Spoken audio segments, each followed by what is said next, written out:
Man asbata barang siapa menetapkan li nafsihi untuk dirinya tawaduan adalah orang yang bersikap tawadu, fahuwal mutakabbiru haqqon, maka dia adalah orang yang sombong sejati.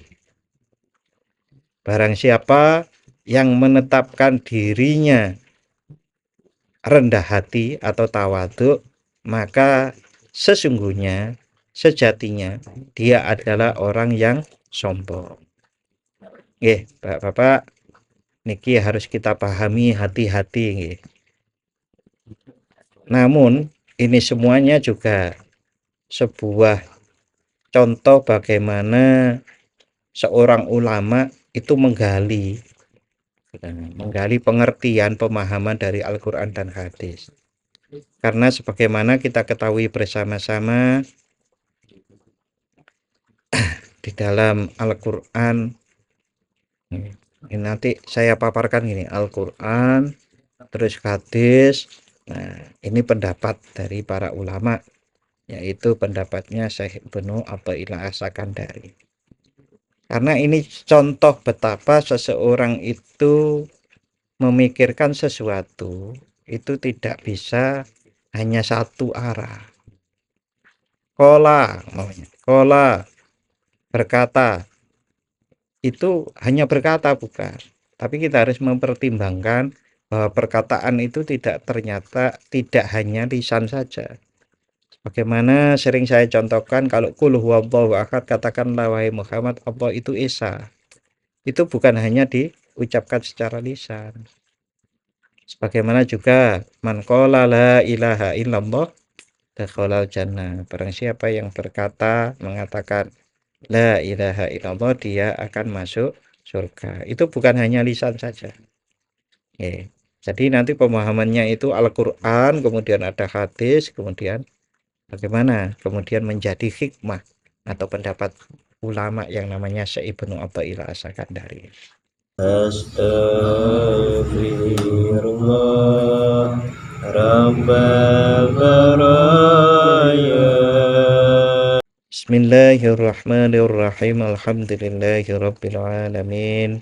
Wassalatu wassalamu ala asyrafil anbiya'i wal mursalin sayyidina wa maulana Muhammadin wa ala alihi wa sahbihi ajma'in. Rabbi syrah li sadri wa yassir li amri wahlul 'uqdatam min lisani yafqahu qawli. Rabbi zidni ilma warzuqni fahma, amin ya rabbal alamin.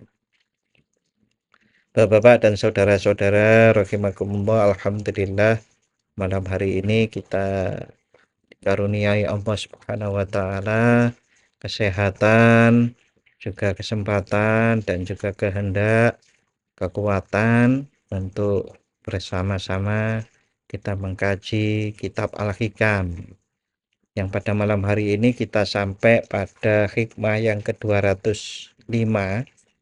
Kalau di dalam kitab itu halaman 180 baris ketiga dari atas.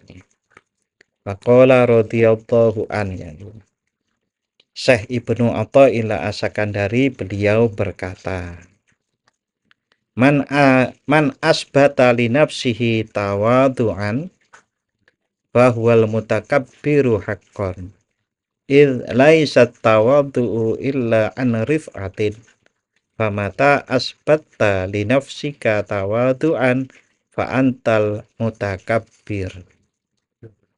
Man asbata barang siapa menetapkan li nafsihi untuk dirinya tawadu'an adalah orang yang bersikap tawadu, fahuwal mutakabbiru haqqan, maka dia adalah orang yang sombong sejati.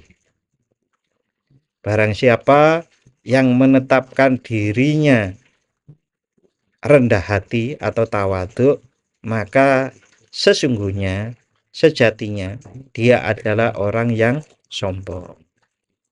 Bapak-bapak, niki harus kita pahami hati-hati. Namun ini semuanya juga sebuah contoh bagaimana seorang ulama itu menggali pengertian pemahaman dari Al-Quran dan hadis. Karena sebagaimana kita ketahui bersama-sama di dalam Al-Quran, ini nanti saya paparkan gini, Al-Quran, terus hadis. Nah, ini pendapat dari para ulama, yaitu pendapatnya Syekh Ibnu Athaillah As-Sakandari. Karena ini contoh betapa seseorang itu memikirkan sesuatu itu tidak bisa hanya satu arah. Kola berkata, itu hanya berkata bukan, tapi kita harus mempertimbangkan bahwa perkataan itu ternyata tidak hanya lisan saja. Bagaimana sering saya contohkan, kalau qul huwallahu ahad, katakanlah wahai Muhammad, Allah itu esa. Itu bukan hanya diucapkan secara lisan. Sebagaimana juga man qala la ilaha illallah dakhalal jannah. Barang siapa yang mengatakan la ilaha illallah, dia akan masuk surga. Itu bukan hanya lisan saja. Jadi nanti pemahamannya itu Al-Quran, kemudian ada hadis, kemudian bagaimana kemudian menjadi hikmah atau pendapat ulama yang namanya Syekh Ibnu Athaillah As-Sakandari. Di dalam Quran surat Az-Zumar atau surat yang ke-9 ayat 72, Allah Subhanahu wa taala berfirman, A'udzu billahi minasyaitonir rajim.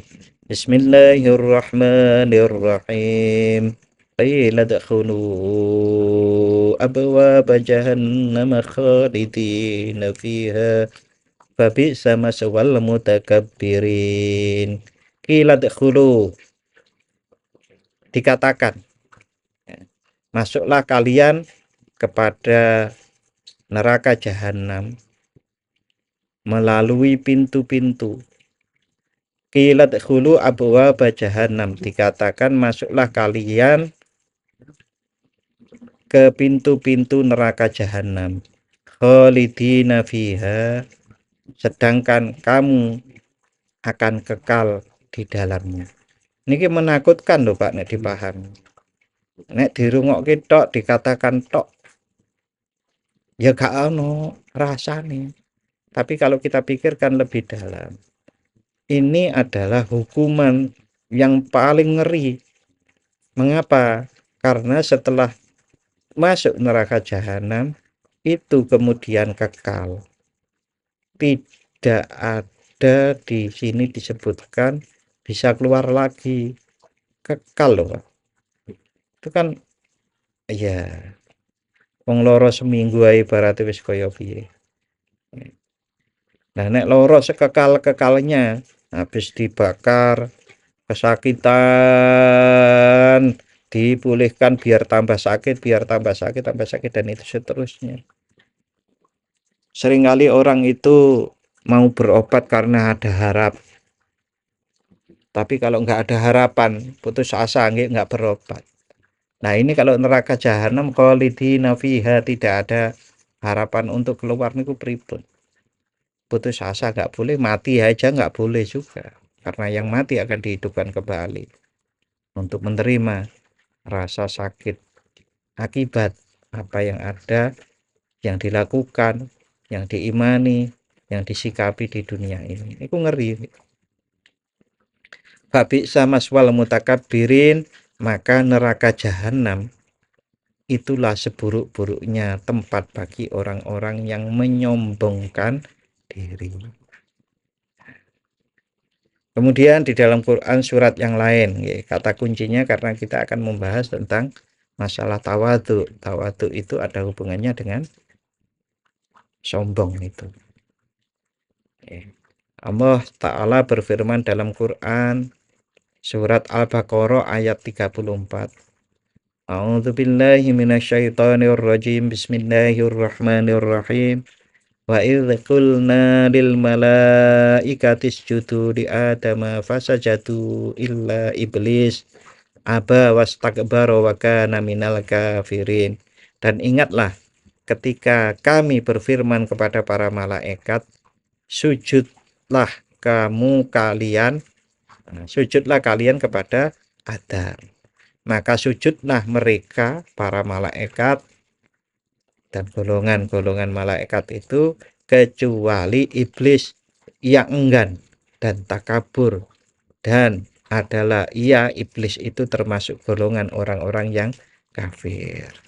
Di dalam hadis yang diriwayatkan oleh sahabat Abdullah bin Mas'ud, an Abdullah bin Mas'ud anin Nabi sallallahu alaihi wasallam qala, Rasulullah sallallahu alaihi wasallam bersabda, la yadkhulul jannata man kana fi qalbihi misqalu dzarratin min kibrin.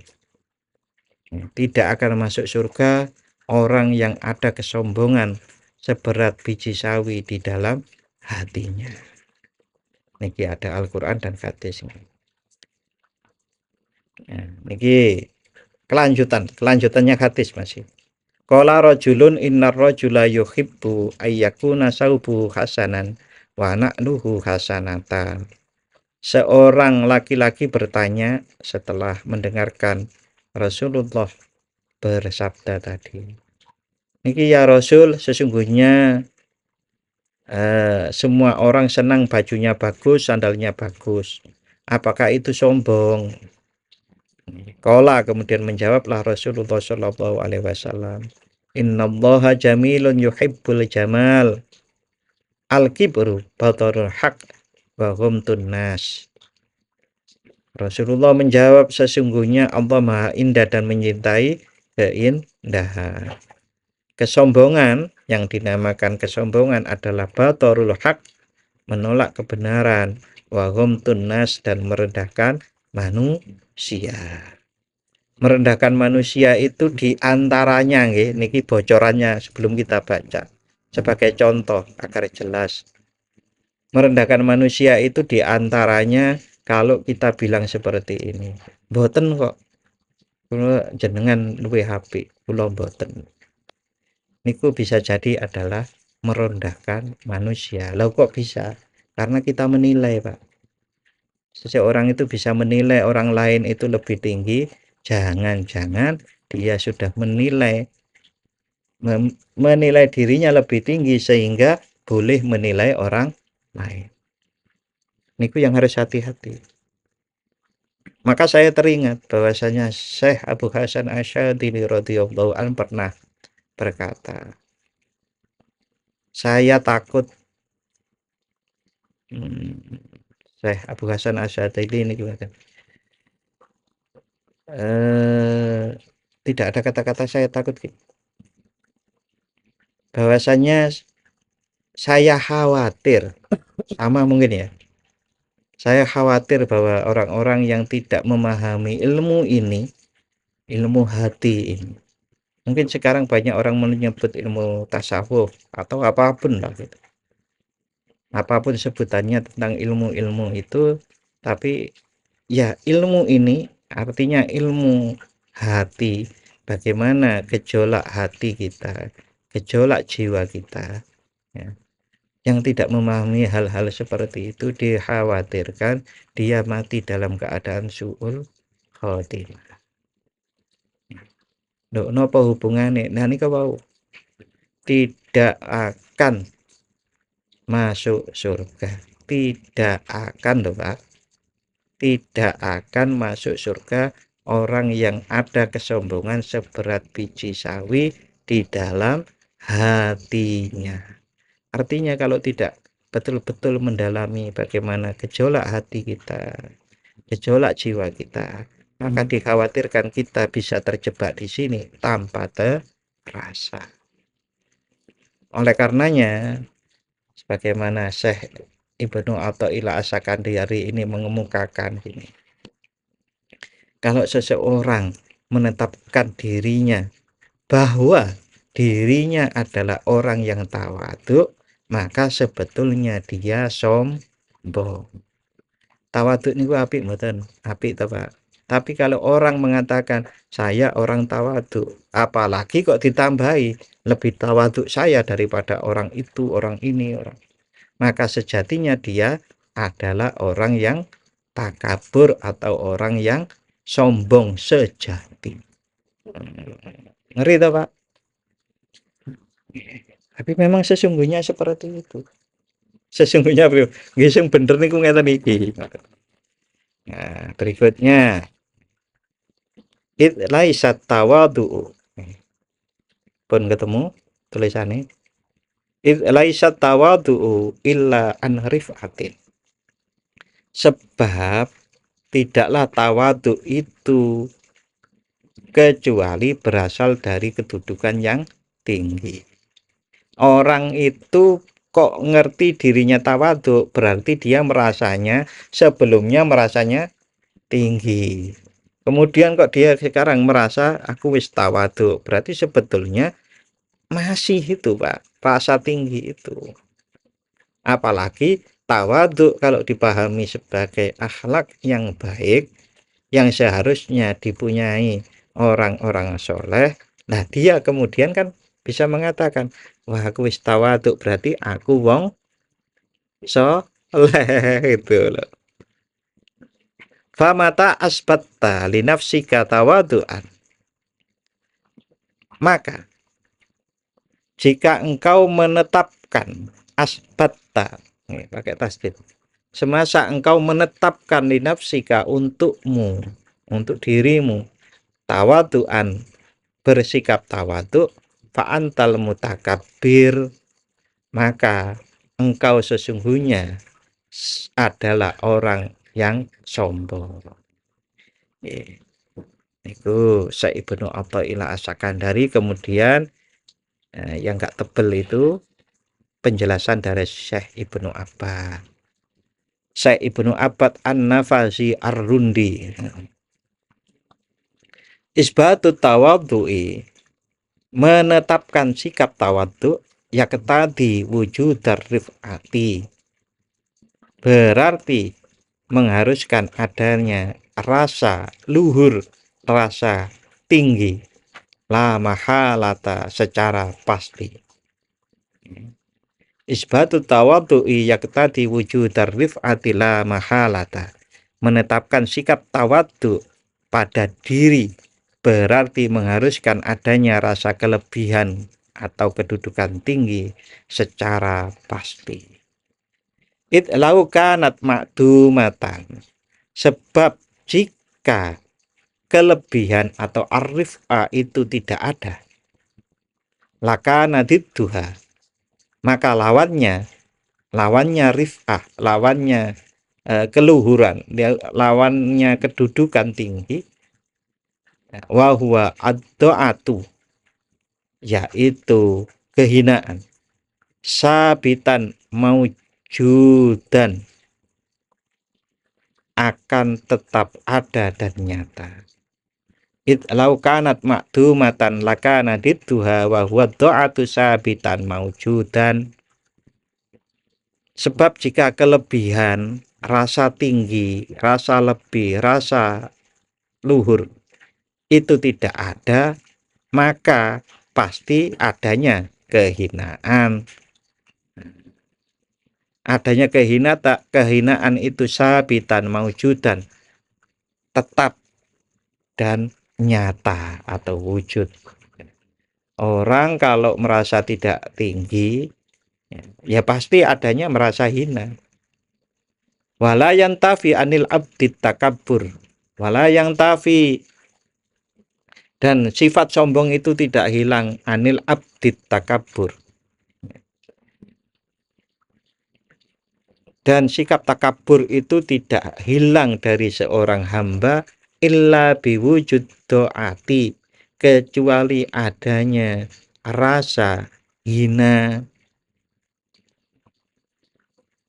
Awa wujud do'ati, dan adanya rasa hina. Janjane ya rasa hina atau kehinaan sama. Wong janjane menungso itu memang tidak ada apa-apanya. Indallah loh, Pak. Nah, memang kok ditambah indallah, Pak. Lah kita itu hidup kan hanya untuk mengabdi kepada Allah. Artinya setiap saat, setiap waktu kita itu nyambung kepada Allah, pasti rasanya kita itu tidak ada apa-apanya. Diciptake, dikai sehat, dikai rezeki, dikai ganteng, dikai cantik umpamanya, dikai anak, anak ya lucu-lucu, dikai kerjaan, dikai bapak, ibu sing apik, lingkungan apik. Nah itu kan kabeh kan peparinge Gusti Allah. Terus kok iso nyombong? Di antaranya sombong ya diperintah gak gelem iku sombong. Nah gitu. Apa maneh diperintah gak gelem ditambahi. Oh, apa perintah ngene iki. Nah, itu namanya batorul hak, menolak kebenaran. Wa tunas ditambahi. Iku kae lho. Wong-wong sing apik-apik kae ya gak sugih-sugih, malah melarat-melarat. Meremehkan manusia. Lah itulah yang namanya al-kibru. Al-kibru adalah batorul haq wa ghamtun nas. Nah, sombong takabur yang sejati itu adalah menolak kebenaran dan meremehkan manusia. Orang sombong niku Pak, biasane duwe duit, duwite akeh, ganteng, cantik, gagah, terus apa meneh? Pengikute akeh, ilmune akeh. Terus apa meneh? Kancane akeh. Niku wong gampang sombong niku nek gadahi ngoten-ngoten niku. Sing welek maneh niku wis miskin, gak duwe, sombong maneh. Niku ngeri malih. Bukannya yang tadi yang nggak ngeri, yang tadi juga ngeri gitu. Itu lebih ngeri lagi.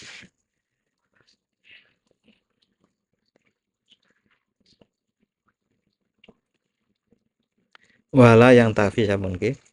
Wa wujudu doati layak taju ila isbatin minal abdi.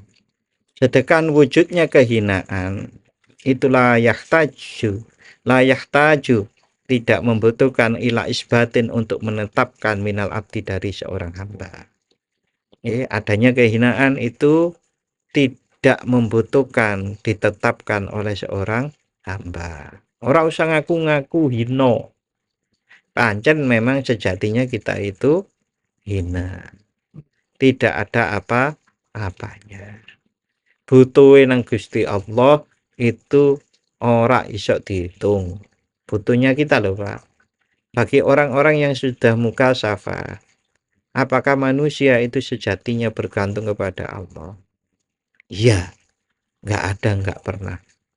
Sedetik pun itu tidak ada yang namanya manusia tidak bergantung kepada Allah. Diakui atau tidak. Mengapa saya sebut orang mukasafah? Ya karena sudah tahu sejatinya bahwa manusia itu selalu tergantung kepada Allah Subhanahu wa taala. Kemarin-kemarin sudah saya sampaikan betapa bagaimana prosesnya kok bisa disebut begitu, manusia selalu bergantung pada Allah. Lah nggih, wong nek gak duwe oksigen ae mati. Lah sing gawe oksigen ya sinten? Yang menyediakan oksigen itu nggih sinten? Niku contoh kecil napa contoh besar? Niku mawon nggih pun gede contohnya. Belum lagi kalau sistem, memang dikira sistem yang ada di dalam tubuh kita itu jalan sendiri apa? Pasti ada energi penggeraknya. Energi penggeraknya itu ya karunia Allah Subhanahu wa taala. Enggak ada. Manusia itu tidak tergantung pada Allah. Itu relevan, nyambung kalau kita pahami mengapa Allah Subhanahu wa taala niku memerintahkan kita bahwasanya hendaknya kita selalu berzikir kepada Allah, ingat kepada Allah adalah karena itu semakin baik seseorang itu akan bersyukur terus Nah, salah satu bentuk syukur terus itu adalah dengan berzikir kepada Allah Subhanahu wa taala. Berikutnya li'annahu sabitun fin nafsihi, karena sesungguhnya kehinaan itu sudah tetap, kan tidak ditetapkan tadi ya, karena sesungguhnya sudah tetap atau alami fi nafsi, dalam diri seorang hamba.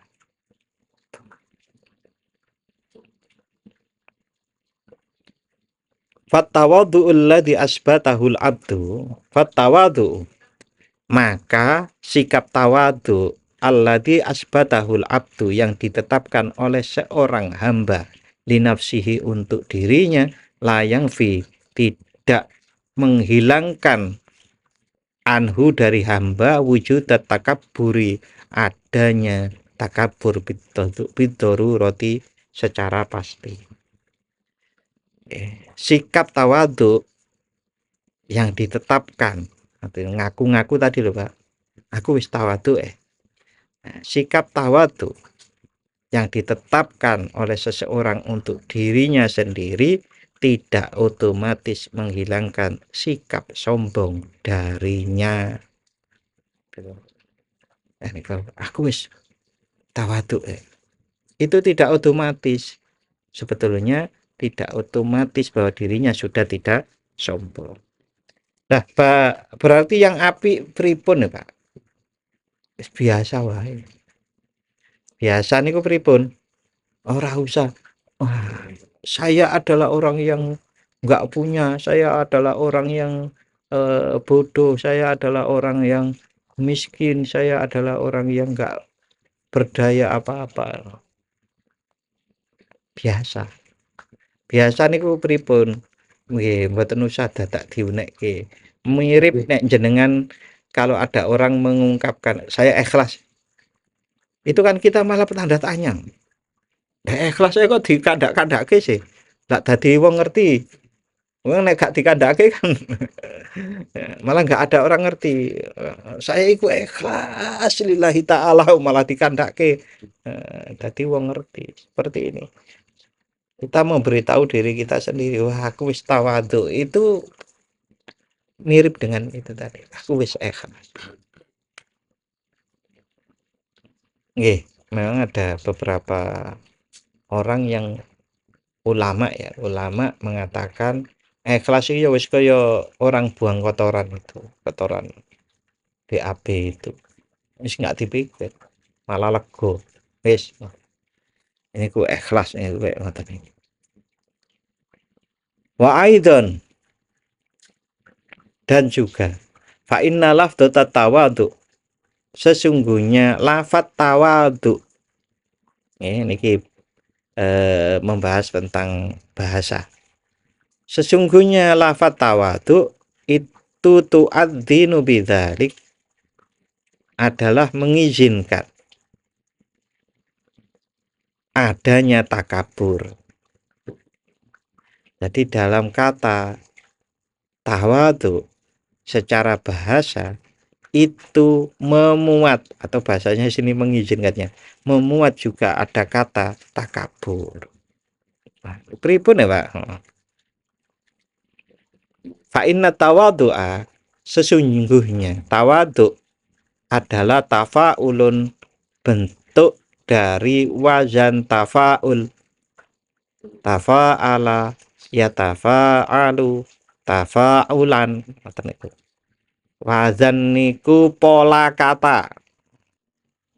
Pola kata. Sesungguhnya tawadhu itu pola katanya tafa'ul. Nah, tafa'ul dari min do'ati. Tafa'ul dari kata doa atau kehinaan. Wa aksaru babit tafa'uli, dan kebanyakan, mayoritas wazan tafa'ul atau pola kata tafa'ul ya, tafa'ul dari tafa'ala ya tafa'alu ya, itu adalah maudhu'un li'idharis sifat, digunakan untuk menunjukkan adanya sifat. Oke, saya ulang. Tawadhu, kata tawadhu itu dari wazan atau pola kata tafaul yang digunakan untuk menunjukkan adanya sifat. Walaisat kadzalik katanawumi, yang dimana sifat itu untuk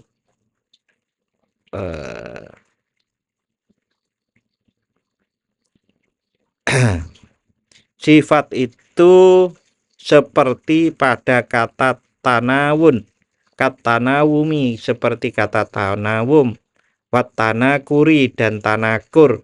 Tanawum itu pura-pura tidur, watanakuri itu pura-pura tidak saling mengenal, watafaruhi tafarroh itu berpura-pura gembira, jane ya sedih, watamawuti dan berpura-pura mati.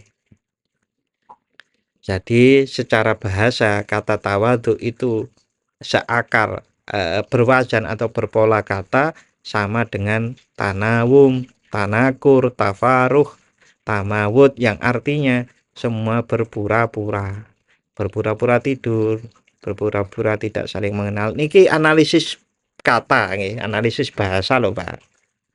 Niku seperti itu. Makanya tadi di atas kan tu'adzin, diizinkan. Dari kata itu memuat adanya kata pura-pura tadi. Fasibghatu tawadhu'i, jadi bentukan kata tawadhu la taqtadi haqiqatat doati, tidak menuntut atau tidak menghasilkan, tidak menuntut secara mutlak adanya sifat kehinaan. Wa adamar rif'ati, dan ketiadaan kedudukan tinggi. Jadi bentuk kata tawadhu tidak menuntut secara mutlak sifat kehinaan atau ketiadaan kedudukan yang tinggi. Wala yalzamu min wujudiha dzalika, dan keberadaan tawadhu tidak selalu menunjukkan, wala yalzamu tidak menuntut menunjukkan hal itu. Hal apa? Haqiqatat do'ati wa adamar rif'ati.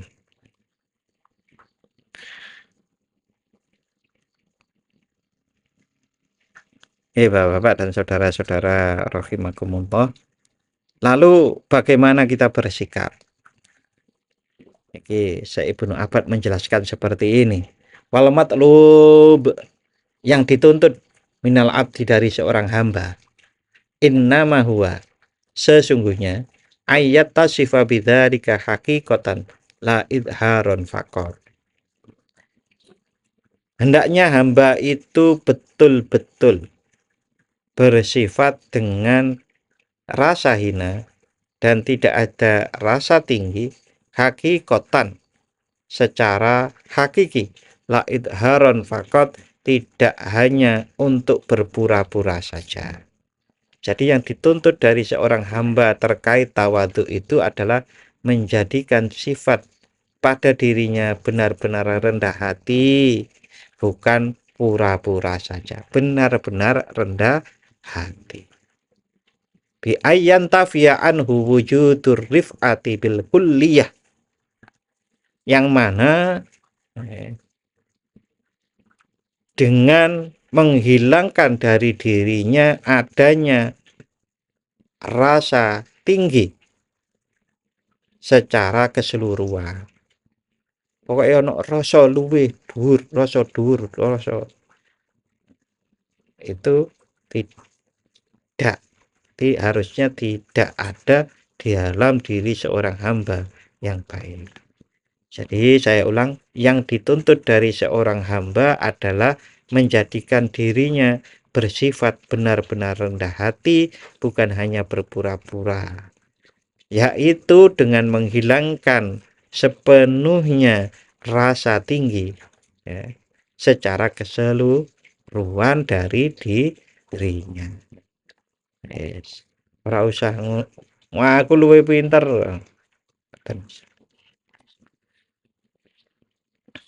Wakina idin yabra'ul abdu minat takabbur.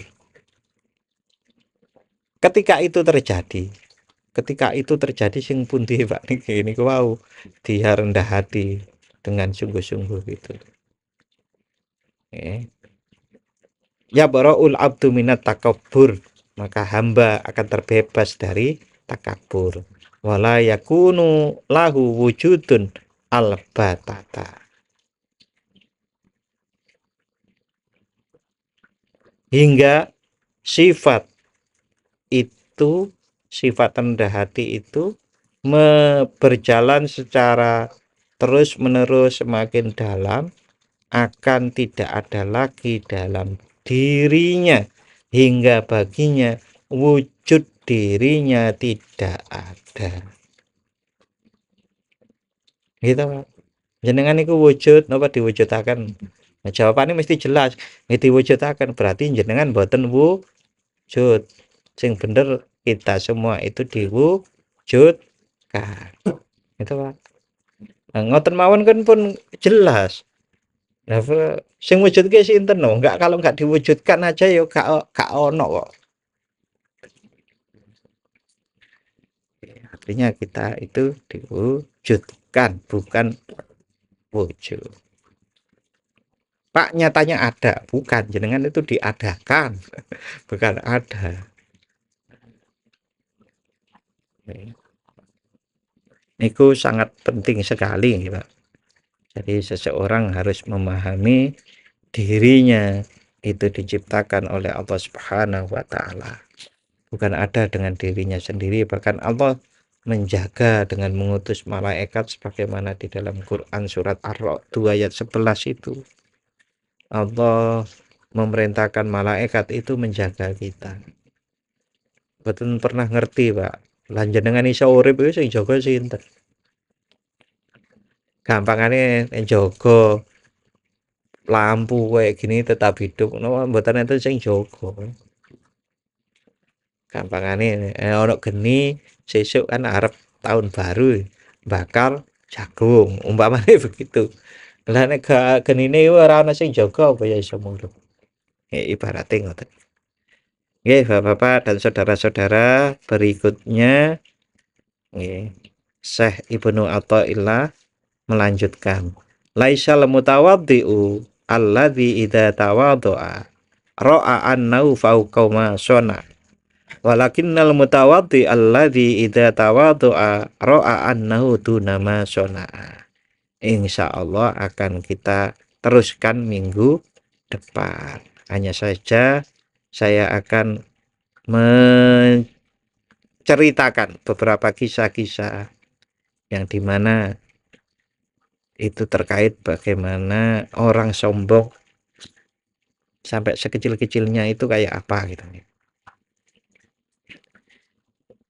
Kita akan mengenal namanya Syekh Al-Junaid Al-Baghdadi.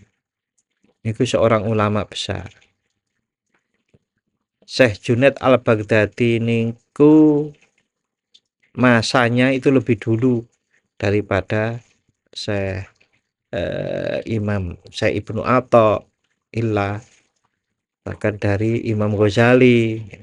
Nek urutannya kan ngaten. Imam Ghazali kemudian lahir Syekh Ibnu Athaillah itu. Nah, sebelumnya itu ada ulama besar yang namanya Syekh Al-Junaid Al-Baghdadi. Satu saat beliau itu duduk-duduk. Ini beliau bercerita sendiri.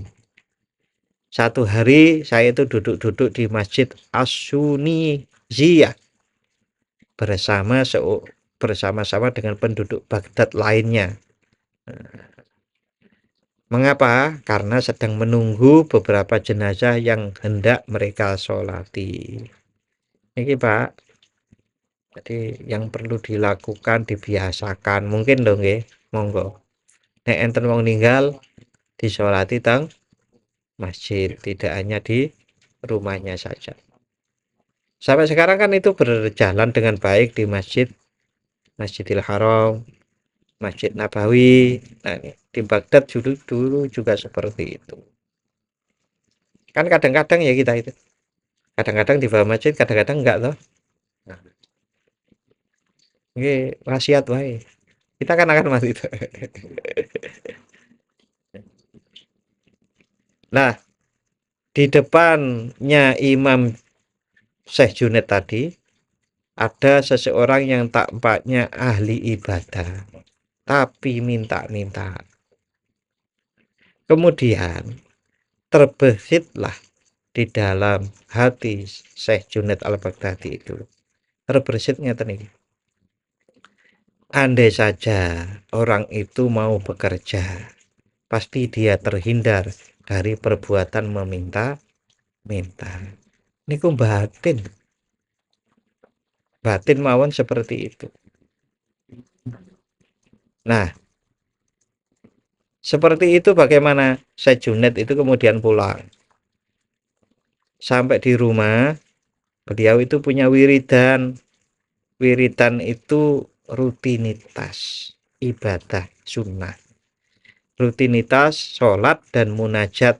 Dan biasanya dilakukan malam hari. Dan kemudian beliau itu sampai menangis.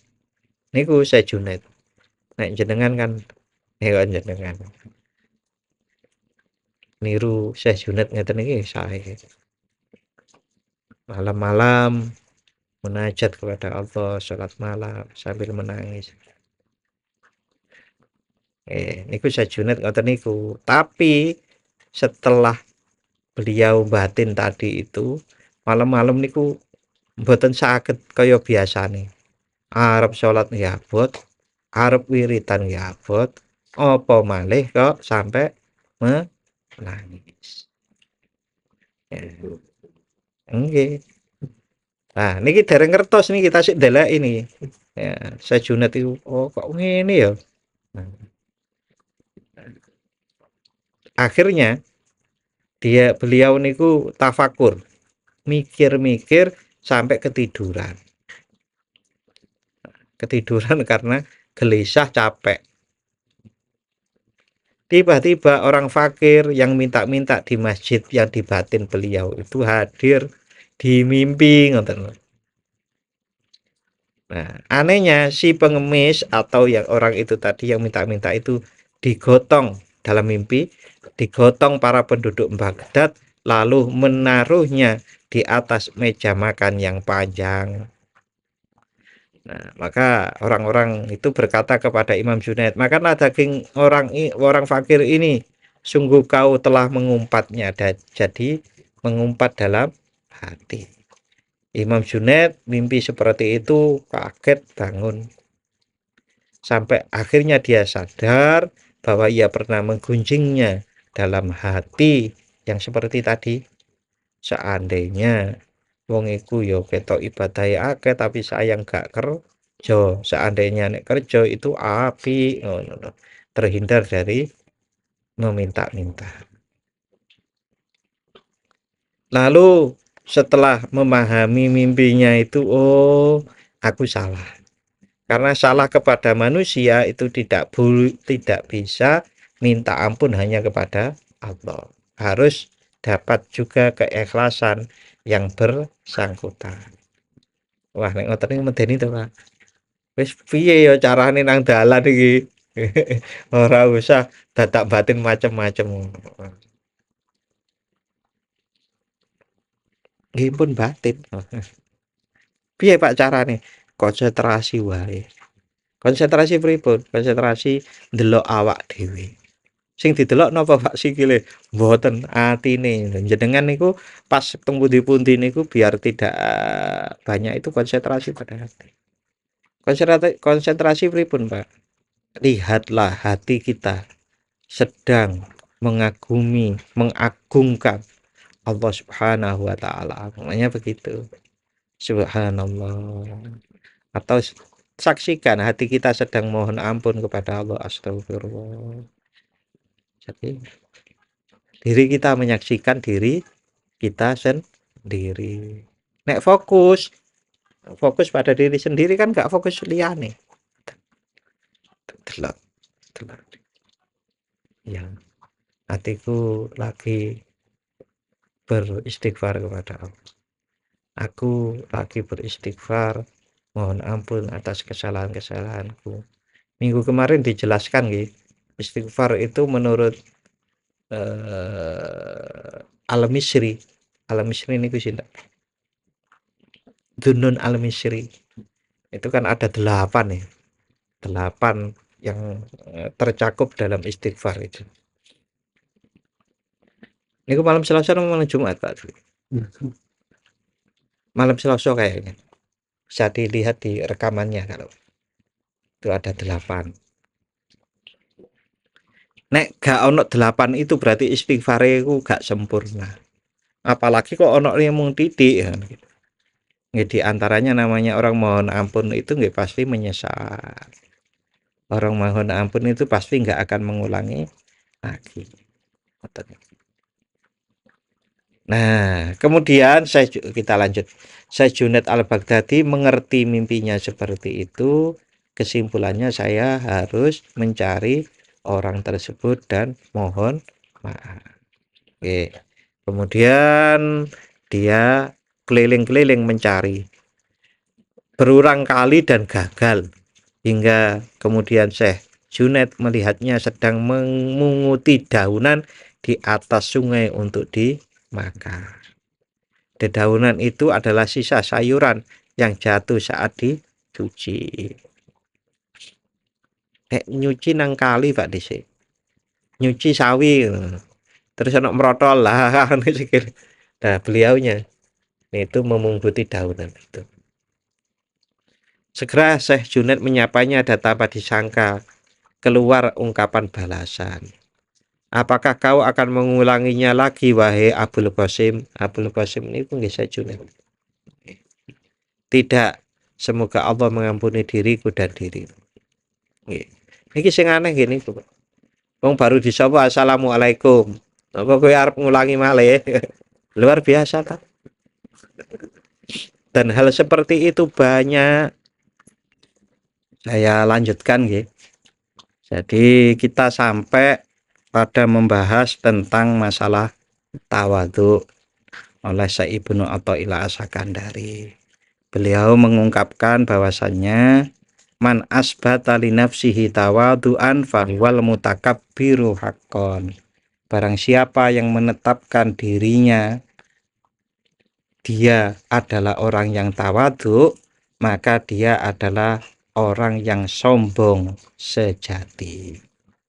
Jadi mboten usah ngerasa awak dhewe tawadhu. Karena rasa tawadhu, aku tawadhu gitu, ngaku tawadhu, maka itu adalah sejatinya dia sedang menyombongkan diri. Mengapa kok begitu? Lah nggih, wong tawadhu niku kan barang sae. Nah nek wah aku lho wong soleh kan. Nah, sami kali ngoten niku. Aku lho wong tawadhu berarti kaya aku wong soleh. Di dalam Al-Qur'an Allah melarang itu. Janganlah kalian merasa diri suci. Suci niku kan penjelasannya banyak. Lah kemudian ada kisah Syekh Junaid Al-Baghdadi yang beliau batin wong ana wong soleh tapi kok minta-minta, dia temui di masjid. Nah, kemudian malamnya beliau wiritan ora khusyuk, sholat ora khusyuk, yang biasanya itu pada waktu munajat bisa sampai nangis, kok nggak bisa. Gelisah mencari sebabnya, ketiduran, di dalam tidur beliau mimpi, Syekh Junaid itu mimpi. Ini Junaid. Ini tambah Syekh loh tapi nggih. Syekh Junaid Al-Baghdadi. Syekh Junaid Al-Baghdadi mimpi.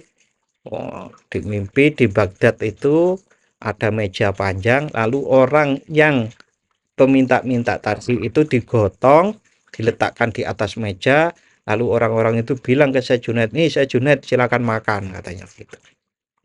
Karena enten hadis nggih, menggunjing itu adalah seperti makan bangkai temannya. Lah niki mung nang ati lho Pak, memang kelasé beda, tapi nggih kudune ditiru. Ditiru pripun nggih sampai hati kita jangan kita itu suudzon, nggih. Suudzon nggih termasuk ngoten niku wau. Nah, akhirnya Syekh mencari orang itu. Ternyata dia ditemukan oleh Syekh di sungai sambil memunguti daun. Daun itu adalah sisa-sisa sayuran yang dicuci. Dengan nyuci sawi ini kalau Pak, karena enten kadang-kadang terpotong lah. Masuk sungai. Nah, ini ku dipungut untuk dipakai wis abot Pak. Nek niru niku abot to. Lah nek niru ae abot kok enten karyanya nggak mau mengkaji. Nah, nggih monggo kita sama-sama belajar dari para ulama yang luar biasa seperti ini. Nggih. Sejunet akhirnya dijawab oleh orang itu, baru salam, habis salam dijawab. Apa arep ngulangi maneh? Nggih, orang-orang ngoten niku nggih enten nggih. Kula nggih pernah ngalami ngoten niku. Nggih, dididik seperti itu. Hati saya dibongkar-bongkar. Tapi ben Pak Lukman itu ora kapok oleh bongkar sidik-sidik. Nek bongkar kabeh langsung kapok gak sida belajar. Niku caranya. Nah, yang repot niku kan nek dibongkar titik wis kapok terus kemudian gak gelem balik. Kan enten wong ngeten niku. Ora akeh dibongkar titik wis ora gelem balik. Nggih, kapan belajarnya? Nah, minggu depan akan dilanjut pada laisal mutawadhi'u alladzi idza tawadhu'a. Orang yang tawadhu bukanlah orang yang merasa dirinya lebih tinggi dari apa yang dia lakukan ketika bersikap tawadhu, tetapi tawadhu yang sejati adalah orang yang merasa dirinya lebih rendah dari apa yang dia lakukan. Boten malah tinggi, wah salatku wis khusyuk, padahal durung. Nah, niku takabur namanya. Nek wong tawadhu niku melakukan sholat khusyuk malah ngerasa belum khusyuk. Sedekah 100.000 ngerasa sedekah isih 50.000 ngoten. Niku tawadhu. Nggih, untuk hari ini malam hari ini nanti kita lanjut bincang-bincang diskusi non. Niki kita akhiri. Bismillahirrahmanirrahim. Allahumma inni astaghfiruka ma 'allamtanihi fardudhu ilayya 'inda hajati ilaihi wa la tunsinihi ya rabbal alamin. Matur nuwun, mudah-mudahan bermanfaat. Wassalamualaikum warahmatullahi wabarakatuh.